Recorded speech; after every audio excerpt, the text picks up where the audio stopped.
we are not alone, you and me, we are together now. Through my window I can see there's more than you and more than me.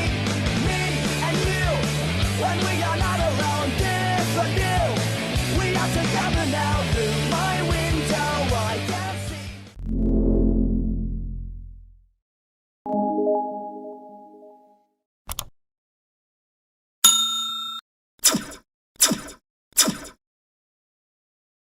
Assalamualaikum dan salam sejahtera. Hari ini saya akan share dengan anda macam mana kita nak setting alternatives dijadikan sebagai access point. Atas permintaan ramai, saya akan tunjukkan cara konfigurasi yang betul, tapi dia tak sesuai untuk network yang besar. Untuk guna dekat rumah okey lah untuk konfigurasi ni.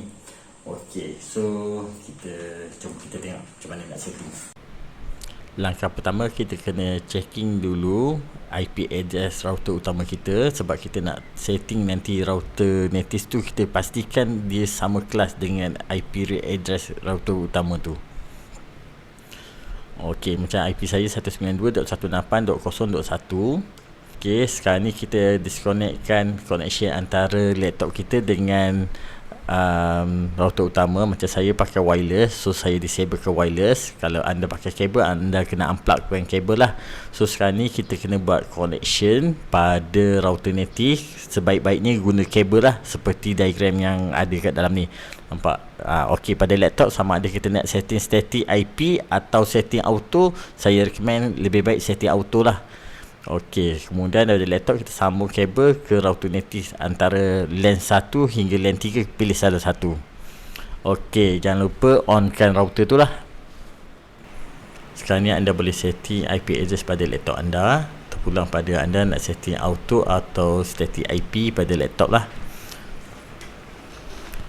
So langkah-langkah macam ni lah. Okey, so macam saya ni, saya setting auto saja, lebih mudah. Langkah ke-6, kita buka web browser, kemudian type 192.168.1.1. Okey, type, kemudian nanti dia akan keluar interface macam ni lah. Sekejap, dia ada keluar username dan password. Okey, macam ni. Username ni kita kena type tmadmin, kemudian password tu A besar, D kecil, M kecil, alias, kemudian 4 digit MAC ID pada belakang router tu. Kita boleh tengok belakang router last digit. Okey, kemudian kita klik login. Kemudian akan keluar interface macam ni. Langkah ke-8 ni kita pergi kat bahagian maintenance, kemudian kita klik button reset, sebab kita tak nak ada setting apa-apa dalam router ni. Kita nak refresh dalam ni. So dia akan ambil masa sikit lah untuk kita nak reset ni. Dia akan reboot sikit lagi. So tunggu sampai dia on balik lah. A few minutes later. Okey, apabila selesai proses reset, dia reboot, kemudian dia akan on balik, keluar interface macam ni. Kita kena login macam tadi jugalah. Masukkan username dia tmadmin, kemudian password dia ADM alias 4 digit MAC ID yang belakang router tu. Kemudian kita klik login lah. So langkah seterusnya kita pergi dekat WLAN. Dekat WLAN ni kita tengok sub menu pada bahagian tepi ni ada WLAN kosong 2.4 GHz. Dekat sini kita boleh setting nama Wi-Fi lah, dekat SSID ni. Okey, terpulang pada anda nak setting apa nama wireless anda. Okey, tapi jangan lupalah bila lepas kita dah setting ni, apply change.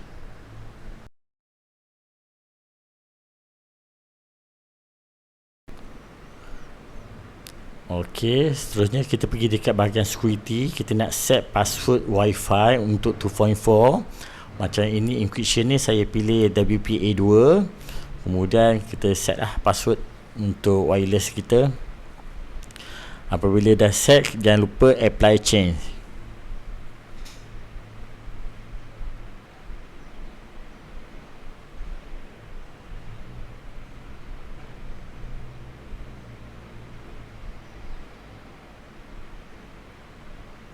Langkah seterusnya kita pergi dekat WLAN 1 5GHz. So langkah dia sama juga, kita set SSID nama wireless kita lah untuk 5GHz. Okey, macam kat sini saya punya channel saya ambil auto sebab ini kita standard configuration. Kemudian apply chain, kita pergi dekat security juga, kemudian kita set password wifi lah.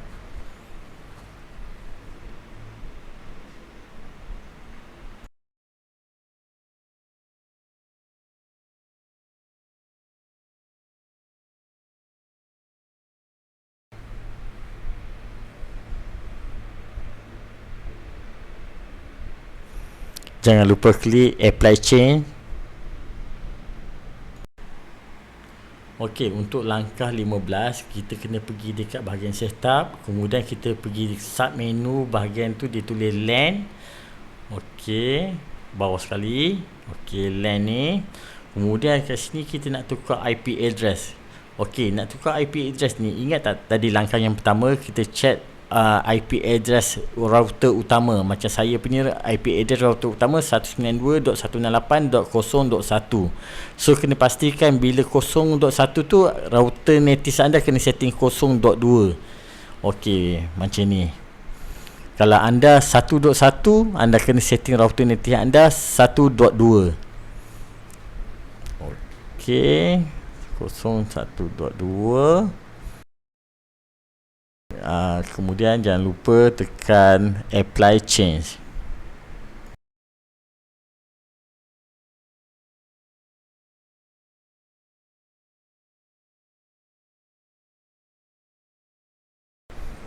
Okey, bila dah selesai apply change, IP pada router anda akan berubah lah. Macam sebelum ni kita pakai IP dia 192.168.1.1. Contoh macam saya punya router native ni akan berubah jadi 0.2 lah, sebab router utama saya 0.1. Kalau anda 1.1, bermakna router native anda 1.2. Okey, macam ni nampak page ni adanya hilang. So saya kena type 0.2. So enter, refresh up. So IP dia masih tak pick up lagi, so kita terpaksa disable dulu LAN card. Okey, nampak IP dia masih pada IP yang lama, so kita kena disable, kemudian kita kena enable pada LAN card kita. Okey, bagi dia detect dulu. So, kemudian kita check IP address, dia detect IP yang baru ke tak. Dia mesti gateway dia akan jadi 0.2 macam saya punya router lah. Okey, nampak dia di 0.2. So kita kena login balik masukkan user ni dan password router netis.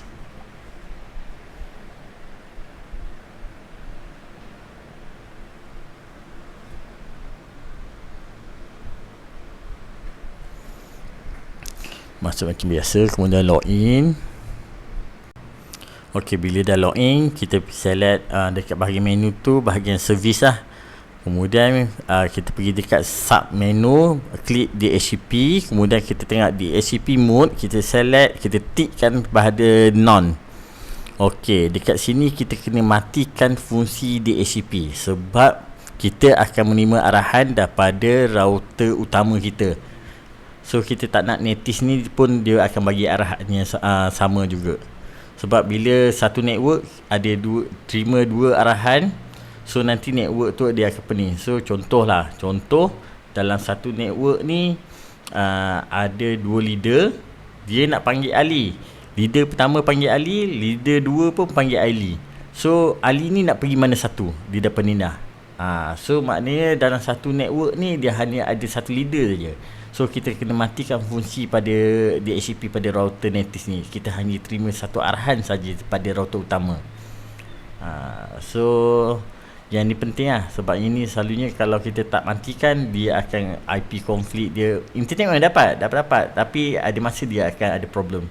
Internet putus lah, dia intermittent lah. Okey, langkah seterusnya jangan lupa subscribe saya punya channel ni lah.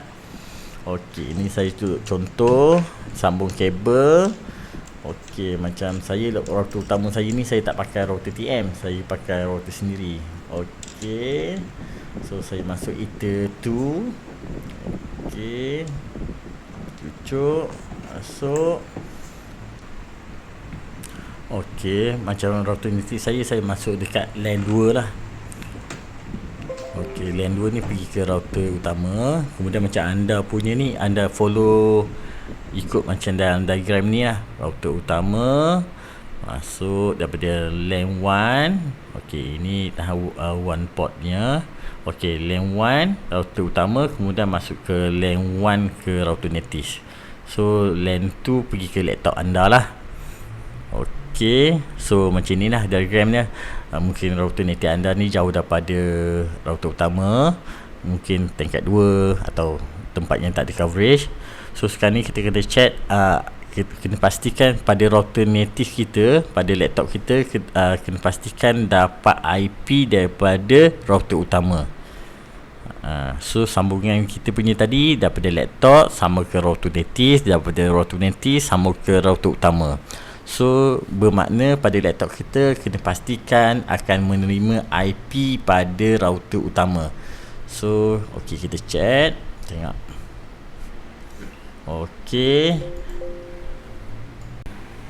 Okey, masih lagi di detect IP yang lama. So kita kena disable dan kemudian kita enable balik lah. Okey. Okey, kita check lagi sekali, tengok. Tunggu dulu sampai dia dapat IP dulu. Okey. Okey, dah dapat dah. Kita check balik tengok IP address kita. Okey, okey. Nampak?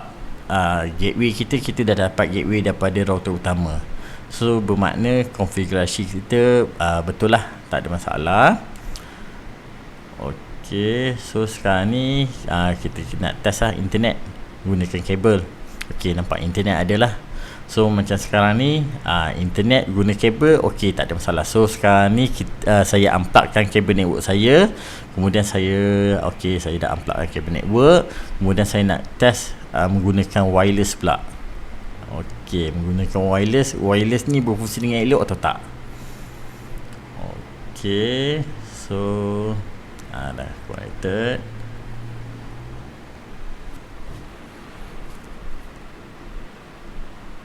Mana ya 5 GHz tak nampak pula. 2.4 ada 5 GHz. Nanti saya kena disable LAN dulu. Okey, kena disable dulu lah.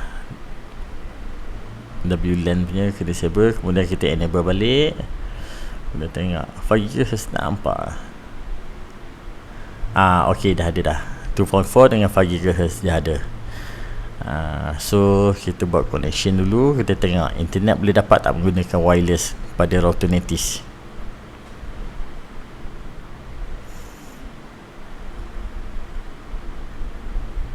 Kita check IP dulu. Tengok IP okey, dapat 0.1. Okey, so bermakna configuration kita dah berjaya lah, dah complete. Kemudian kita kena test dulu lah, tengok menggunakan wifi boleh dapat tak. Okey, menggunakan wireless pun boleh dapat internet lah. Selesai konfigurasi router Netis sebagai access point. Terima kasih.